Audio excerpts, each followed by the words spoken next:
তপস্যা অনেক হলো বুঝলি, এবার দেখি উনি প্রকট হন কিনা। মানে মানে তুই ঠিক বলেছিস, এখন আমাকে একজনই হেল্প করতে পারে সৈনিক কেসটায়, আমার গুরুদেব, তোর দাদু। এখন তাকেই ডাকবো। ডাকবি মানে? ল্যাঞ্চেট। হাই এসব আমার সঙ্গে করিস না, আমার ভূতে হেভি ভয়। তার উপর দেখিস না সিনেমায় এইসব করতে গিয়েই তো, সিনেমায় কেন, ওই তো বল না কি নাম লোকটা ভূত নিয়ে রিসার্চ করে, গৌরব তিওয়ারি, ইন্ডিয়ান প্যারানর্মাল সোসাইটির সিইও, হঠাৎ করে বাড়িতে মরে গেল। পুলিশ ডাক্তার কেউ কুল কিনারা করতে পারছে না কি করে মরল।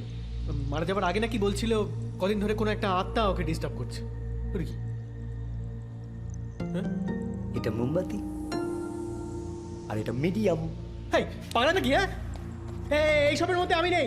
তুমি এইসব তোমার ওই তেলে ভাজা অন্য কোনো মিডিয়ামে ভাজো ভাই, আমি নেই। এই ছাড় আমাকে, না, না, না, না, না। ভূত ভূত আরে, কেন তুই আমায় করছিস? ছাড়বি, আরে, তুই ভূত আরে, বলিস না, না?